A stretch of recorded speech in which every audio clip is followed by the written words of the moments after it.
আপনারা দেখছেন YouTube channel শিখা Anirban TV. এখন এমন অবস্থা, বুলেট চললে দোষ নেই, কিন্তু মুখে কথা বললে সেটা সন্ত্রাস। মনে হচ্ছে সরকার এখন বুলেট প্রুফ ভেস্টের বদলে মাউথ প্রুফ শিল্ড খুঁজছে, কারণ তাদের আসল ভয় বুলেট নয়, মানুষের কথা। দিনে দুপুরে গুলিবিদ্ধ প্রার্থী মৃত্যুর সঙ্গে পাঞ্জা লড়লেও সে ঘটনা ঢাল নেই, তলোয়ার নেই। নিধিরাম সর্দার মার্কা সিএসির কাছে শুধুই তুচ্ছ ঘটনা।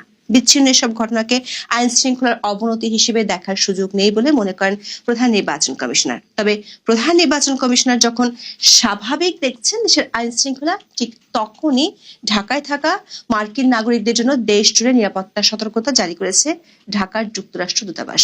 বোঝা যাচ্ছে শঙ্কা কেবল দেশবাসীকে আক্রান্ত করেনি, বিদেশিরাও আছে উৎকণ্ঠায়। হাদির উপর হামলায় অভিযুক্তদের গ্রেপ্তার করা তো দূরের কথা, তাদের অবস্থান সম্পর্কেও কোনো ধারণা নেই আইন শৃঙ্খলা বাহিনীর। সন্দেহভাজনদের সীমান্ত পার হয়ে পালিয়ে যাওয়ার দাবি করে সরকার সমর্থকরা যখন তোপ দাগছেন দিল্লির দিকে, তখন আইন শৃঙ্খলা বাহিনীর দাবি এ ধরনের সুস্পষ্ট কোনো তথ্য তাদের কাছে নেই। আর এমন অস্থিরতার মধ্যে যখন দেখা যায় স্বরাষ্ট্র উপদেষ্টার পাশে দাঁড়িয়ে তার পদত্যাগ চাওয়া হচ্ছে, তখন বুঝতে বাকি থাকে না রাজনীতির মাঠে কথার কসরত কতটা বেড়েছে। সেই কসরতের এবার শিকার হয়েছেন সাংবাদিক আনিস আলমগীর। সন্ত্রাস বিরোধী আইনে গ্রেপ্তার করে পাঠানো হয়েছে রিমান্ডে। প্রশ্ন উঠেছে, নির্বাচনী মাঠে নিরাপত্তাহীনতা নিয়ে সমালোচনার তোপ এড়ানোর কৌশলের অংশ হিসেবে কি গ্রেপ্তার করা হলো আনিস আলমগীরকে? তবে নির্বাচনের তফসিল ঘোষণার পর থেকেই বাংলাদেশের রাজনীতিতে যে ঝড় শুরু হয়েছে, তা যেন ধীরে ধীরে সরকার ও তার মিত্রদের যাত্রাপালায় রূপ নিচ্ছে। বিস্তারিত জানতে চলুন যাওয়া যাক বিশ্লেষণ। রাজধানীতে 12ই ডিসেম্বর গুলিবিদ্ধ ওসমান হাদিকে সংকটাপন্ন অবস্থায় 15ই ডিসেম্বর দুপুরে এয়ার অ্যাম্বুলেন্সে সিঙ্গাপুরে পাঠানো হয়। সিঙ্গাপুর জেনারেল হাসপাতালে শুরু হয়েছে চিকিৎসা। তার অবস্থা গুরুতর বলে জানাচ্ছেন চিকিৎসকেরা। হাদি গুলিবিদ্ধ হওয়ার 3 দিন পরেও প্রধান অভিযুক্তদের কেউ গ্রেপ্তার হননি। সরকারের 50 লাখ টাকার পুরস্কার ঘোষণাতেও কোনো কাজ হয়নি। সন্দেহভাজন অভিযুক্তদের ভারতে পালিয়ে যাওয়ার গুঞ্জনের মধ্যে 15 ডিসেম্বর আইন শৃঙ্খলা বাহিনীর পক্ষ থেকে জানানো হয়, এ ধরনের কোনো সুস্পষ্ট প্রমাণ পাওয়া যায়নি। ময়মনসিংহের 39 বিজিবির সেক্টর কমান্ডার সরকার মোস্তাফিজুর রহমান বলেন, গুলিবর্ষণে জড়িতরা হালুয়াঘাট সীমান্ত দিয়ে পালিয়েছেন কি না তা এখনো নিশ্চিত নয়। তবে তারা এক মানব পাচারকারী সহ 3 জনকে আটক করেছেন। ঘটনায় জড়িতদের গ্রেপ্তার ও বিচারের দাবিতে 15 ডিসেম্বর উত্তাল ছিল ঢাকার রাজপথ। ডাকসু নেতাদের নেতৃত্বে দেখা গেছে সচিবালয় ঘেরাও কর্মসূচি। 3 দফা দাবিতে দেওয়া হয়েছে 48 ঘন্টার আলটিমেটাম। এমনকি স্বরাষ্ট্র উপদেষ্টা জাহাঙ্গীর আলম চৌধুরীর পাশে দাঁড়িয়ে তার পদত্যাগ দাবি করার অভাবনীয় দৃশ্য দেখা গেছে। ডাকসুর ভিপি সাদিক কায়েম সচিবালয়ে এ দাবি তোলার সময় পাশে দাঁড়িয়েছিলেন স্বরাষ্ট্র উপদেষ্টা। এ সময় তাকে অনেকটা বিব্রত দেখাচ্ছিল বলে জানায় বিভিন্ন সংবাদ মাধ্যম। আবার স্বরাষ্ট্র উপদেষ্টার পদত্যাগের জন্য 1 কোটি টাকা পুরস্কার ঘোষণা করেন রাকসু জিএ সালাউদ্দিন আম্মার। ওসমান হাদির হামলাকারীদের গ্রেপ্তারে ব্যর্থতা এবং আইন শৃঙ্খলা পরিস্থিতির অবনতির জন্য স্বরাষ্ট্র উপদেষ্টার পদত্যাগের দাবিতে দুপুরে শাহবাগ মোড় অবরোধ করে এনসিপি ছাত্র সংগঠন জাতীয় ছাত্র শক্তি। ওসমান হাদির উপর হামলার প্রতিবাদে জুলাই সমর্থক দল ও সংগঠনের প্রতিরোধ সমাবেশও হয়েছে কেন্দ্রীয় শহীদ মিনারে। সেখানেও সরকারের ভূমিকার কড়া সমালোচনা শোনা গেছে। এসবের মাঝে প্রধান নির্বাচন কমিশনার একটি বক্তব্য উস্কে দিয়েছে ক্ষোভ।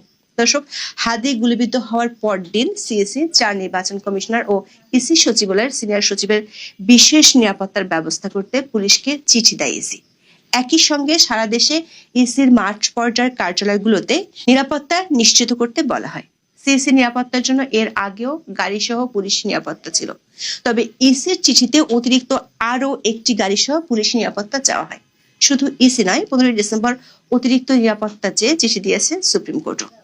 নিজের জন্য নিরাপত্তা বাড়ানোর নির্দেশের 2 দিনের মাথায় দেশের আইন শৃঙ্খলা পরিস্থিতি স্বাভাবিক রয়েছে বলে দাবি করে বসেন প্রধান নির্বাচন কমিশনার এএমএম নাসির উদ্দিন। এখানেই শেষ নয়, তার চোখে হাদির উপর হামলার বিষয়টি একটি বিচ্ছিন্ন ঘটনা মাত্র। নির্বাচনের সময় এ ধরনের ঘটনা স্বাভাবিক বলেও দাবি করেন তিনি। ঢাকায় এক অনুষ্ঠানে প্রধান নির্বাচন কমিশনার বলেন, আইন শৃঙ্খলার অবনতি হয়নি, মাঝে মধ্যে 2-1টা খুন খারাপি হয়, হাদিকে গুলির ঘটনা বিচ্ছিন্ন। নির্বাচন এলে এ ধরনের ঘটনা ঘটিয়ে থাকে।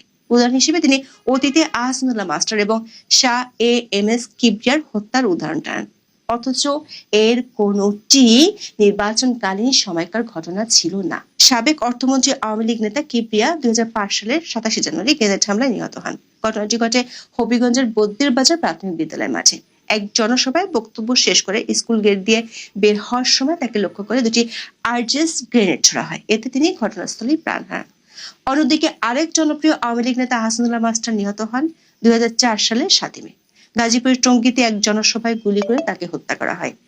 আহসানুল্লাহ মাস্টার এবং কিবরিয়া হত্যার দুটি ঘটনাই ঘটে জাতীয় নির্বাচনের অনেক আগে, অথচ হাদির উপর হামলাকে স্বাভাবিক প্রমাণ করতে গিয়ে সেই দুটি ঘটনার উদাহরণ টেনেছেন সিএসি নাসির উদ্দিন। তার দাবি নির্বাচন এলে এ ধরনের ঘটনা ঘটতেই থাকে।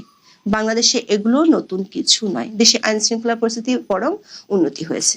সিএসির এমন দাবি ক্ষোভের আগুন আরো উস্কে দিয়েছে। সরকার সমর্থকদের পক্ষ থেকে স্বরাষ্ট্র উপদেষ্টার পাশাপাশি সিএসির পদত্যাগের দাবি উঠেছে। এনসিপির আহ্বায়ক নাহিদ ইসলাম শহীদ মিনারের সমাবেশে বলেন, দায়িত্বহীন বক্তব্যের পর সিএসি তার পদে থাকার নৈতিকতা হারিয়েছেন।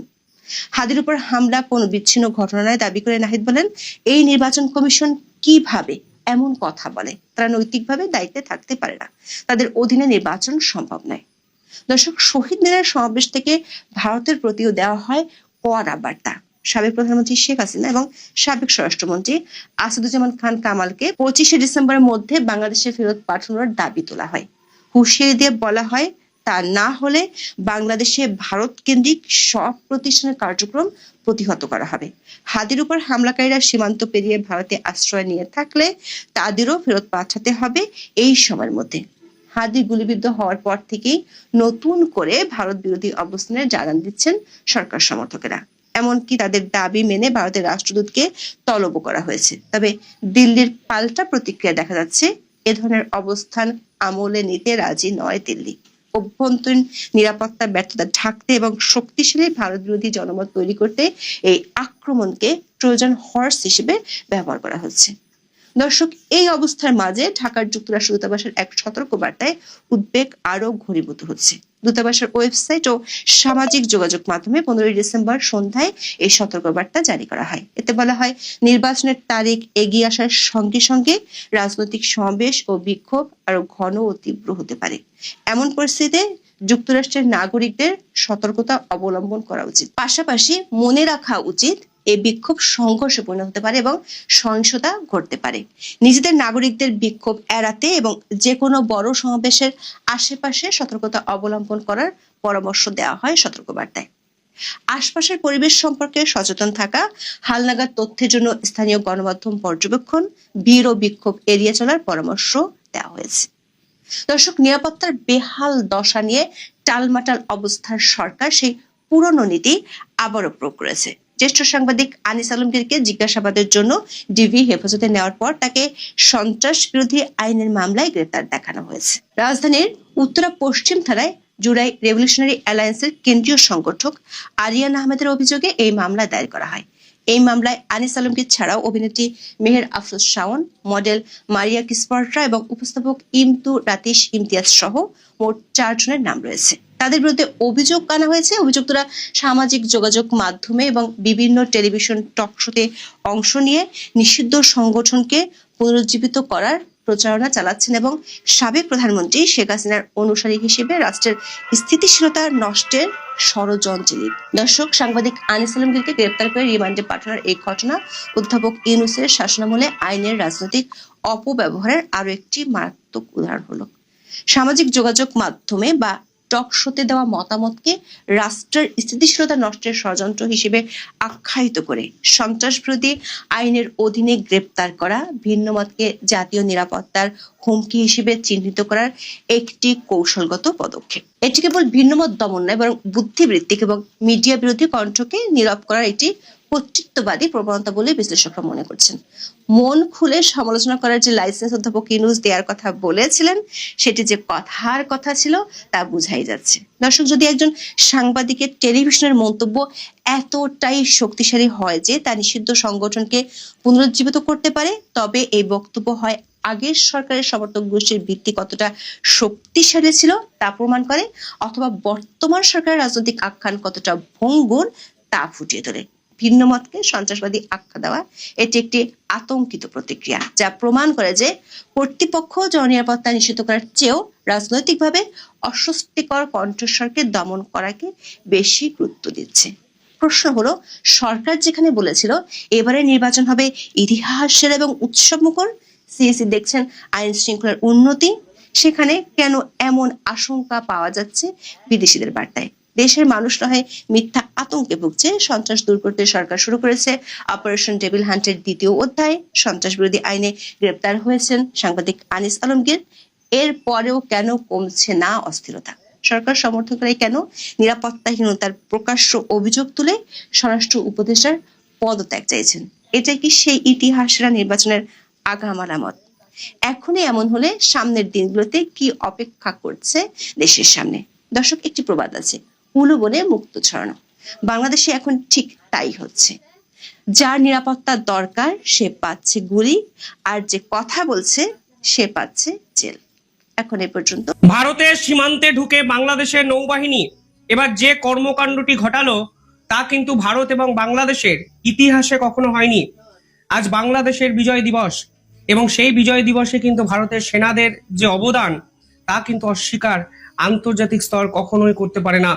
ভারতীয় সেনারা ছিলেন বলেই আজ বাংলাদেশের মুক্তিযুদ্ধ এবং বঙ্গবন্ধু মুজিবুর রহমানের নেতৃত্বে বাংলাদেশের স্বাধীনতা।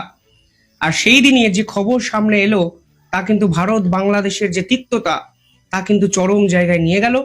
ভারত কিন্তু পাল্টা নোটামও জারি করলো বঙ্গোপসাগরে। এই ঘটনা কিন্তু শেষ এক বছরে সব থেকে ভয়ানক ঘটনা, এবং এই ঘটনার গুরুত্ব এবং তাৎপর্য যারা বিভিন্ন ক্ষেত্রে জিওপলিটিক্যাল নিউজ ফলো করেন আমাদের চ্যানেলে, তাদেরকে নতুন করে বলার কিছু নেই, কিন্তু যারা জানেন না তাদের মনে রাখা উচিত এই ঘটনা কিন্তু ছোটখাটো একটা যুদ্ধের সম্ভাবনাও তৈরি করতে পারে যে কোনো মুহূর্তে। কালকে খবরটি সামনে আসে, কিন্তু আমি অপেক্ষা করছিলাম কনফার্মেশনের জন্য। আজকে ভারতের বিভিন্ন সংবাদপত্র এই খবরটিকে কনফার্ম করেছে, যেখানে বলা হচ্ছে যে দক্ষিণ 24 পরগনায় যে জলসীমা আছে, যেখানে ভারত এবং বাংলাদেশের মৎস্যজীবীরা মাছ ধরতে যায়, ঠিক সেখানেই ভারতীয় মৎস্যজীবীদেরকে টার্গেট করে বাংলাদেশের নৌসেনা। এবং এক্ষেত্রে এফবি পারমিতা 10 এই নামের একটি ট্রলার, সেই ট্রলারকে সরাসরি আক্রমণ করে বসে বাংলাদেশের নৌসেনা। এবং বাংলাদেশের নৌসেনা নাকি এক্ষেত্রে যে আন্তর্জাতিক জলসীমা আছে সেই আন্তর্জাতিক জলসীমা টপকে ভারতবর্ষের জলসীমায় ঢুকে যায় এবং সেই এফবি পারমিতা 10 নামক ট্রলারটিকে সরাসরি ধাক্কা মারে। এবং সেই ট্রলারে 16 জন মৎস্যজীবী ছিলেন, যার মধ্যে এখন 5 জন নিখোঁজ। এই ভয়ানক ঘটনাটি ঘটানো হয়েছে রাতের অন্ধকারে, লাইট নিভিয়ে, এবং রিপোর্টে সেটাই প্রকাশ্যে এসছে। সেখানে বলা হচ্ছে যে যখন বাংলাদেশের নৌসেনা ভারতীয় ট্রলারকে আক্রমণ করে তখন ওই অঞ্চলটিতে কোনো আলোর চিহ্ন ছিল না, অর্থাৎ লাইটটিকে নিভিয়ে দেওয়া হয়েছিল। এবং নামখানা থেকে কিছু দূরে এই ঘটনাটা কিন্তু ঘটানো হয়। পরবর্তীকালে আরেকটি ট্রলার গিয়ে সেই বাকি 11 জনকে উদ্ধার করে, যদিও এখনো 5 জন কিন্তু নিখোঁজ। পাশাপাশি এই ঘটনা কিন্তু একটা জিনিস আন্তর্জাতিক স্তরের সামনে প্রমাণ করে দেয় যে শেষ এক বছর ধরে বাংলাদেশ সরকার বাংলাদেশের নৌসেনা বা বাংলাদেশের সেনাবাহিনী যা চেষ্টা করছিল ঠিক সেটাই কিন্তু তারা ইমপ্লিমেন্ট করার জন্য কিন্তু উঠে পড়ে লাগলো। এই পার্টিকুলার জায়গায় শেষ এক মাসে কিন্তু কম বিতর্ক হয়নি। আপনারা জানেন বাংলাদেশের মৎস্যজীবীরা বারবার ভারতের জলসীমায় ঢুকে পড়েছে এবং ভারত কিন্তু 3 দিনে প্রায় 150 জনের কাছাকাছি মৎস্যজীবীদের অ্যাটাক করেছিল। মানে নিজেদের হেফাজতে নিয়েছিল পাকড়াও করে। এই ঘটনার সঙ্গে অনেকে চীনের ফিশিং মিলিশিয়ার স্ট্র্যাটেজির কিন্তু মিল পায়, যেখানে মৎস্যজীবীদের গোয়েন্দাগিরি করার বা গুপ্তচরবৃত্তি করানোর জন্য চীন কিন্তু ব্যবহার করে বিভিন্ন দেশের বিপক্ষে। এবং আমরা দেখেছি সাউথ চায়না সিতে এই ধরনের ঘটনা ফিলিপিন্স কিন্তু হাতে নাতে ধরে ফেলে 1 সপ্তাহ আগে।